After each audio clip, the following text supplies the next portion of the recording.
E aí pessoal, tudo bom? Eu me chamo Wendel Botelho, sou aluno de Iniciação Científica, estou no 7º período do curso de Biomedicina pela Universidade Federal do Pará e eu vou contar um pouquinho para vocês hoje nesse vídeo da minha experiência participando do programa Aristide Pacheco Leão de Estímulos a Vocações Científicas, ou então conhecido como PAPL, e também vou falar um pouquinho do tema da minha pesquisa que realizei aqui em São Paulo.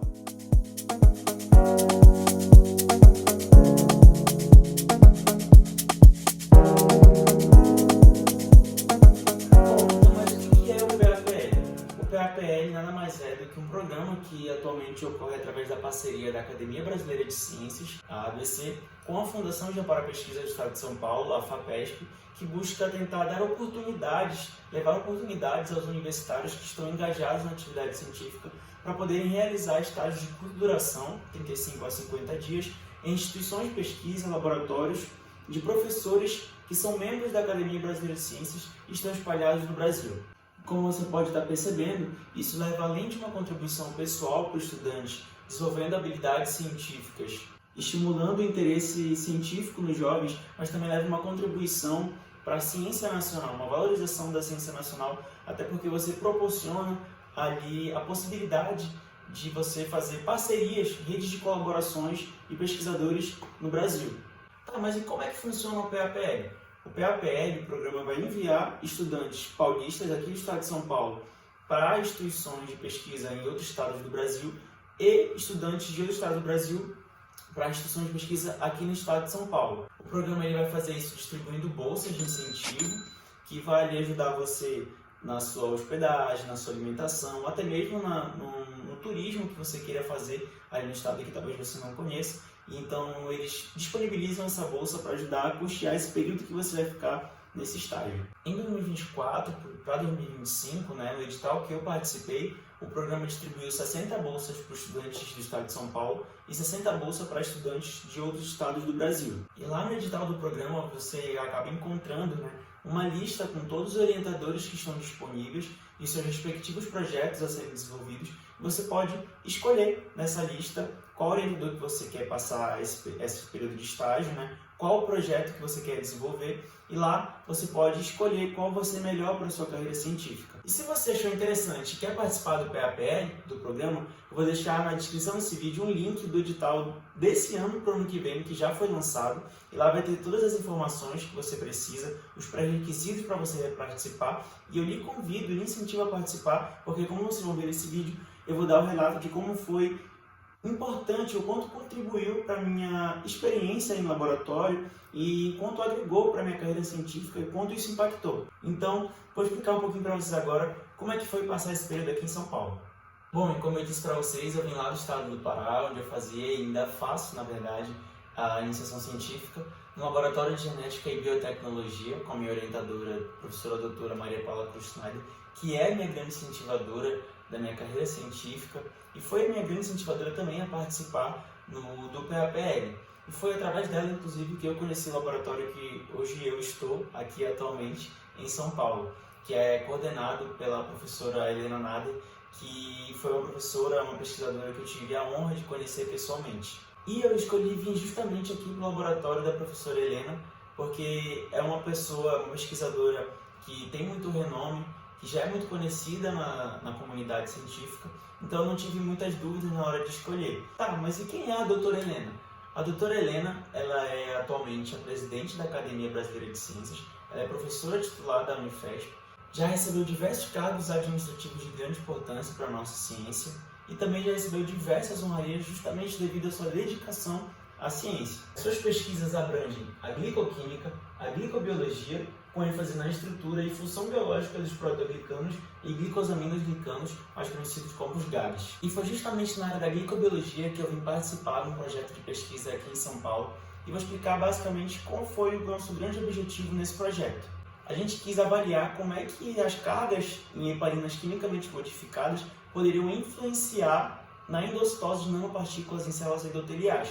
Eu ainda não entendi nada do que tu disse. Calma, eu vou dar um contexto para explicar melhor para vocês do que se trata tudo isso. Bom, a nanomedicina nos últimos anos intensificou seus esforços para buscar novas terapias que pudessem direcionar, levar medicamentos a alvos específicos, como os tumores, e a gente tem as nanopartículas como uma dessas nanotecnologias que são muito bem e respondem muito bem a esse tipo de objetivo. As nanopartículas são nanotecnologias, ou seja, elas são pequenas partículas, muito pequenas, que são projetadas para poder interagir com células para uma afinidade de propósitos terapêuticos e diagnósticos.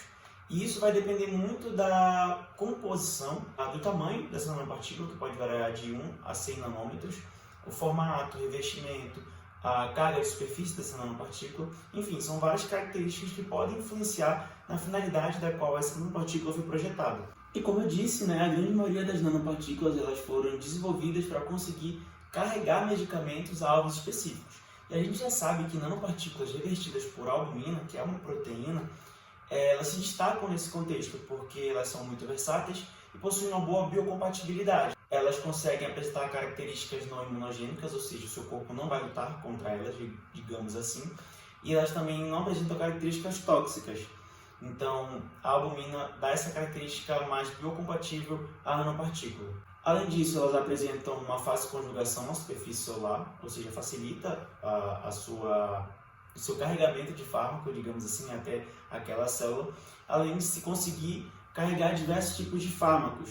E também tem um plus, que elas também conseguem se ligar a diversos receptores endoteliais e tumorais, facilitando e impulsionando essa característica de conseguir levar medicamentos, por exemplo, a tumores. E para a gente conseguir aumentar a eficiência dessas nanopartículas, a gente precisa compreender como é que elas conseguem interagir com a superfície celular e como elas são endocitadas pela célula. E como a gente bem sabe, a primeira interação que a nanopartícula vai ter com a célula vai ocorrer justamente ali na membrana celular externa, que é revestida pelo glicocálix, que nada mais é que uma matriz complexa de macromoléculas formadas principalmente por proteínas ligadas a glicosaminoglicanos, os GAGs, como, por exemplo, o heparansulfato, que pode justamente influenciar na internalização da nanopartícula pela célula. A heparina, que é um glicosaminoglicano muito semelhante ao heparansulfato, ela possui diversas atividades biológicas devido às suas diversas estruturas químicas possíveis, e isso acaba despertando interesse na produção de heparinas quimicamente modificadas para conseguir avaliar a interação das nanopartículas com a superfície celular, para justamente conseguir aprimorar a compreensão do papel dos glicosaminoglicanos na endocitose de nanopartículas, principalmente naquelas revestidas por albumina, como eu falei anteriormente. Então, o objetivo do trabalho, como eu disse, foi justamente avaliar como heparinas quimicamente modificadas podem influenciar na endocitose de nanopartículas revestidas por albumina por células endoteliais. Tá bom, então como é que vocês conseguiram fazer tudo isso? Primeiramente, a gente precisou produzir nanopartículas revestidas por albumina, e para isso a gente precisou incubar as nanopartículas de sílica com a albumina. E para isso a gente colocou a nanopartícula com a albumina dentro de um tubo semelhante a esse. Elas ficaram incubadas por 24 horas em uma câmara fria a 4 graus Celsius e sobre agitação leve. Ou seja, as nanopartículas e a albumina ficaram dentro do tubo desse e ficaram sendo agitadas por 24 horas a 4 graus Celsius. E aí, com isso, garantia que as nanopartículas ficassem recobertas naturalmente com a albumina. Depois disso, a gente fez uma centrifugação durante mais ou menos 15 minutos, que ia fazer com que toda aquela nanopartícula que estava suspensa na solução fosse decair para o fundo do tubo. E aí, com isso, todo aquele líquido que fica sobrenadante a gente desprezou e ressuspendeu aquelas nanopartículas que estavam recobertas com a albumina com meio sem soro, que é meio de cultura, para poder conseguir usar essas nanopartículas nos ensaios de endocitose, nos nossos experimentos. Essas nanopartículas revestidas por albumina foram caracterizadas pelo método de espalhamento dinâmico da luz, mais conhecido como DLS, e também tiveram medições do seu potencial zero. Tá bom, Wendel, mas o que é o DLS? O DLS, gente, nada mais é do que uma técnica que a gente usa para poder medir o tamanho de partículas que estão em uma suspensão, uma solução em suspensão. Ele vai funcionar medindo a flutuação aleatória daquelas partículas na intensidade de luz espalhada por essas partículas à medida que elas conseguem se ir movendo, através desse movimento browniano, que é um movimento aleatório. Bueno, não entendi nada. Gente, nada mais vai ser do que um laser que vai incidir sobre uma amostra e aqui vão estar todas aquelas partículas, todas as nanopartículas.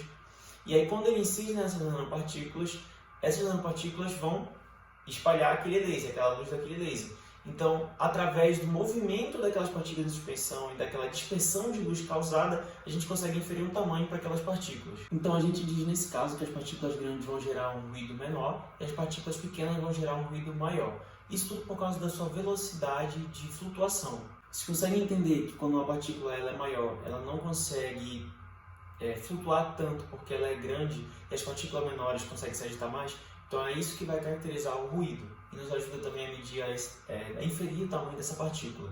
Já o zeta potencial dessas partículas foi medido no mesmo equipamento do DLS, nada mais vai ser do que uma medição da carga de superfície de uma partícula quando ela está dentro de um líquido. Então como é que a gente consegue medir essa carga? Basicamente vai existir um laser dentro do equipamento, né? E ele vai incidir naquela amostra. E aí ele vai gerar, dentro de uma cubetinha, parecido com isso aqui, tem 2 eletrodos, vai gerar um campo elétrico. E a partir do momento que as partículas têm carga, elas vão migrar para o seu eletrodo de carga oposta. Então, nessa velocidade de migração, essa velocidade de migração vai acabar sendo proporcional à sua magnitude daquela carga quando aquele campo elétrico é aplicado. Então, esse laser ele vai medir a velocidade com que a partícula vai passar e essa velocidade vai ser proporcional ao seu potencial zeta. E, como vocês puderam ver, né, é uma medição indireta. A gente não só fez o DLS, o zeta potencial das próprias nanopartículas revestidas por albumina para caracterizar elas, mas a gente também fez o DLS e zeta potencial para avaliar a interação das nanopartículas revestidas de albuminas com as diferentes heparinas que a gente utilizou nesse experimento. E a gente colocou essas nanopartículas em concentrações diferentes das diferentes heparinas que a gente teve para poder ver se aumentava ou diminuía o tamanho da partícula, do agregado formado, e aí com isso a gente conseguia ter mais ou menos uma noção se estava tendo interação entre as nanopartículas e as heparinas. E obviamente o potencial zeta para a gente ver se influenciava na carga daquela partícula de maneira global. E feito todas essas caracterizações das nanopartículas e tudo mais, essas interações com as heparinas, a gente partiu para a marcação das heparinas que a gente utilizou nesse experimento. No caso foram a heparina suína padrão, a heparina suína 2O desfatada, a 6O desfatada e a totalmente desfatada. A marcação ela é feita com fluoróforo, ela foi feita com fluoróforo, mais conhecido como FITS, nada mais é do que o isocianato de fluoresceína. E a gente marca para quê? Para a gente conseguir avaliar a interação molecular entre as heparinas e a albumina por meio do método de anisotropia de fluorescência. O método de anisotropia de fluorescência ele foi feito para a gente conseguir ver qual heparina ia possuir a melhor interação com a albumina. E para vocês entenderem toda essa técnica, primeiro eu vou introduzir o conceito de anisotropia. Anisotropia nada mais é do que a propriedade de um material em que essas propriedades físicas elas podem acabar variando dependendo da direção em que ela é medida. Em outras palavras, o material ele é anisotrópico quando ele se comporta de maneiras diferentes dependendo do eixo ou da direção que a gente observa ele. No caso da anisotropia de fluorescência, vai ser uma técnica que a gente vai conseguir medir a luz emitida pelo fluoróforo, no caso é a fluorescência, após ela ser excitada por uma luz polarizada, ou seja, uma luz que ela vai ser emitida em uma única direção, em um único plano. E a gente consegue analisar a intensidade dessa luz emitida, que no caso é a fluorescência, em diferentes sentidos de polarização da luz. Wendel, de novo, não entendi nada. O que vai acontecer é que dentro do equipamento de anisotropia, ele vai ter uma luz que vai excitar o fluoróforo e aí essa luz que é emitida ela é polarizada, ou seja, ela vai na mesma direção. Se aquele fluoróforo, aquela partícula que está marcada com fluoróforo, ela estiver livre, sozinha, ela acaba tendo um movimento rotacional de partícula, que é natural da partícula, muito elevado. E aí essa luz polarizada, quando incide, por ela estar digamos, muito agitada, essa luz polarizada ela acaba despolarizando e a gente consegue detectar essa despolarização. Mas se a partícula estiver conjugada, que no caso a gente está querendo ver a heparina com a albumina, se ela estiver conjugada, ela não vai ter uma rotação tão grande, vai ser mais difícil de ela se rotacionar. Então a luz polarizada que vem, ela vai sofrer pouca despolarização. E detectores vão conseguir medir para a gente o nível de despolarização que essa partícula vai gerar. Então, dependendo da mobilidade rotacional dessa molécula, né, da heparina, a gente consegue dizer se ela está tendo uma interação maior ou uma interação menor a partir dessa dispersão, né, dessa despolarização que a luz acaba sofrendo. E até esse ponto a gente já tinha feito todas as caracterizações possíveis da nanopartícula, das nanopartículas revestidas por albumina, como essas nanopartículas revestidas interagiam com as heparinas, a força de interação entre a albumina e as heparinas. Só faltava a gente cultivar as células endoteliais que a gente ia utilizar nesse experimento para ver a captação das nanopartículas. Mas afinal, o que é cultivar células? Cultivar células nada mais é do que uma técnica que a gente utiliza para poder manter as células vivas fora de um organismo em vivo, um organismo vivo. Então a gente deixa in vitro, um ambiente artificial, um ambiente artificialmente todo controlado, que a gente chama de in vitro, a gente deixa in vitro o que era para ser em vivo. Então a gente imita todos aqueles parâmetros, todas as características de um organismo em vivo para a gente conseguir manter fora desse organismo e cultivar essas células, para que elas continuem crescendo e continuem se multiplicando normalmente como seria num organismo vivo. Essas células elas são cultivadas em um meio nutritivo que vai fornecer todos os nutrientes que são essenciais para a sobrevivência e proliferação daquela célula, como os aminoácidos, vitaminas, sais, carboidratos, entre outras macromoléculas e micromoléculas também. Então esse ambiente é todo controlado através de uma estufa que vai fornecer temperatura ideal para aquela célula, o meio vai fornecer o pH que aquela célula precisa para sobreviver e outros fatores físico-químicos também que são totalmente controlados em uma sala de cultura, por exemplo. E com isso a gente consegue ver, permite a gente estudar o comportamento celular em diferentes ocasiões e isso vai do gosto do pesquisador, do cientista, como ele quer manipular aquela célula. No nosso caso, a gente utilizou 2 modelos de células endoteliais, que no caso foram a RAEC, as células endoteliais de aorta de coelho, e também utilizamos a UVEC, que são células endoteliais de veia umbilical humana.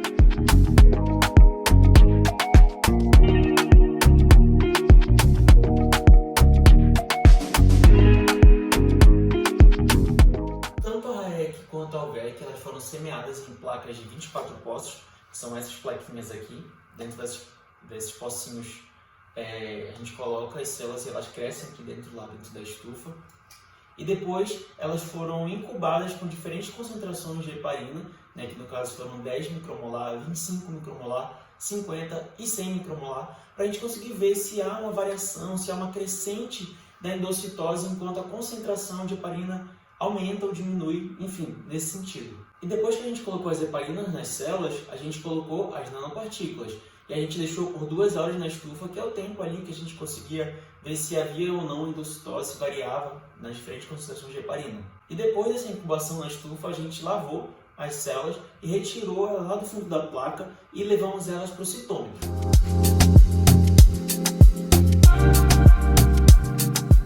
Mas e para que utilizar citometria de fluxo nesse caso para avaliar a endocitose?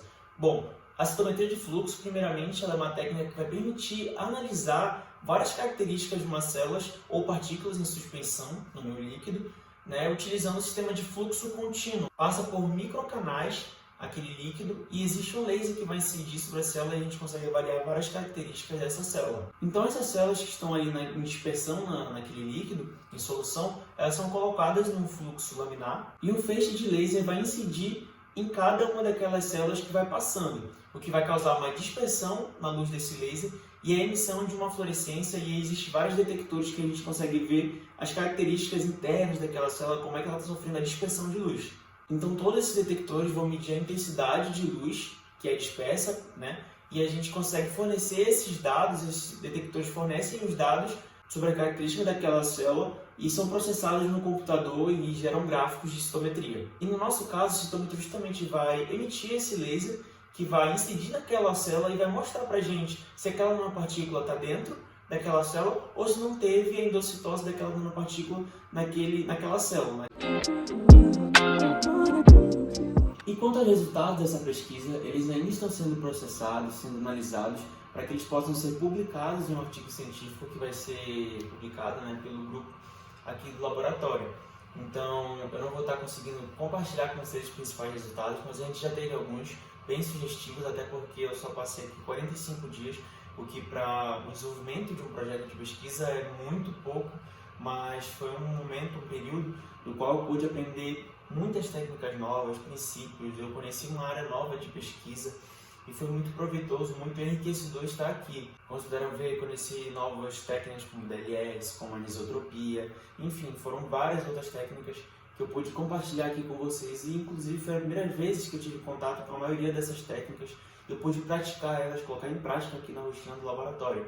Então a grande intenção desse vídeo foi trazer para vocês um pouco da minha experiência aqui numa rotina de pesquisa, como pesquisador, um aluno de iniciação científica fazendo ciência em outro estado. Então hoje é o último dia que eu estou aqui no laboratório. Eu vou hoje para Belém. Chegando lá em Belém eu conto um pouco mais do meu relato, da minha experiência, como foi passar esse tempo aqui em São Paulo, no laboratório da professora Helena Nader.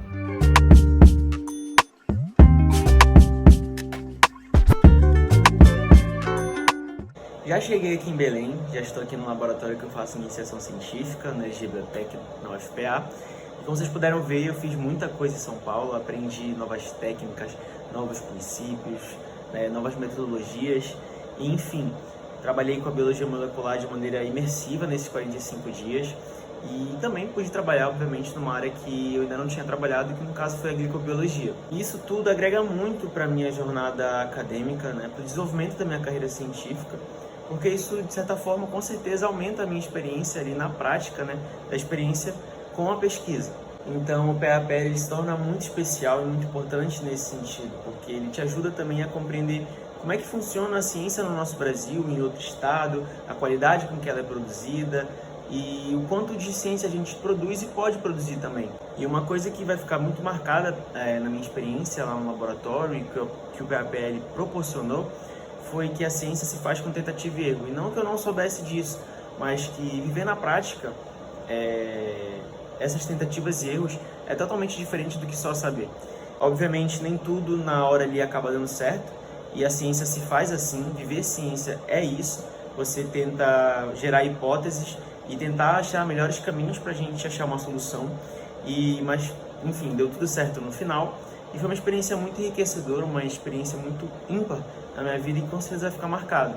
Para além do contexto científico, também foi uma experiência muito importante do lado pessoal e cultural também, porque eu pude conhecer um outro estado do meu país.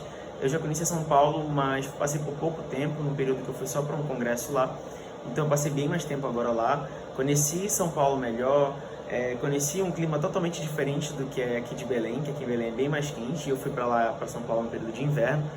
Conheci a arquitetura, um urbanismo diferente do meu estado natal.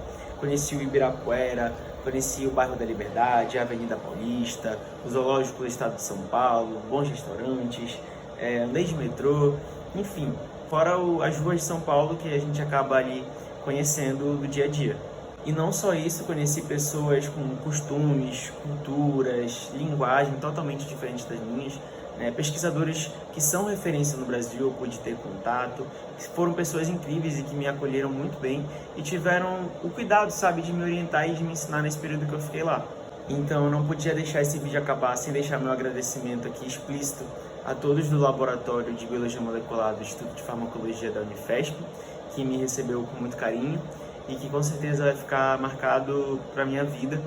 E eu tenho que também deixar claro, meus agradecimentos aqui à professora Helena Nader, que foi quem deu a oportunidade, que abriu o seu laboratório para me receber, e eu pude ter a honra de conhecer essa pessoa maravilhosa e que é referência para a ciência no nosso Brasil e que é tão importante. Agradeço também a Elsa, que foi quem me orientou antes mesmo de eu chegar no laboratório, quem manteve contato comigo e quem foi inclusive a primeira pessoa que me recebeu lá no laboratório.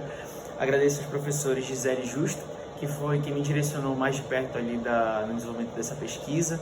Deixo meus agradecimentos aos técnicos, a Aline e o Cássio, que também foram que ficaram próximos de mim ali no desenvolvimento dessa pesquisa, quem de fato me ensinava a prática, de estar ali na bancada, no cultivo celular, enfim, todas as técnicas que eu mostrei para vocês. Deixo meus agradecimentos também aos alunos que fizeram parte do desenvolvimento dessa pesquisa, a Maia, que foi a aluna que também acompanhou junto comigo, aos alunos André e o Paulo, que também fazem parte desse projeto de pesquisa lá do laboratório, a todos os outros alunos que eu pude dividir cafés e boas conversas, a Bianca, a Thalita, a Nayara, o Vitor, enfim, é tanta gente que é para agradecer que ficaria um vídeo muito extenso. E claro, meus agradecimentos à Academia Brasileira de Ciências, a ABC, e à Fundação de Amparo à Pesquisa do Estado de São Paulo, a FAPESP, que justamente disponibilizaram essa oportunidade através do PAPL, que com certeza faz diferença no desenvolvimento científico no Brasil. Agradeço você também que ficou até o final desse vídeo, e eu espero que de alguma forma esse vídeo tenha lhe encorajado, lhe incentivado de fazer parte, de participar do PAPL.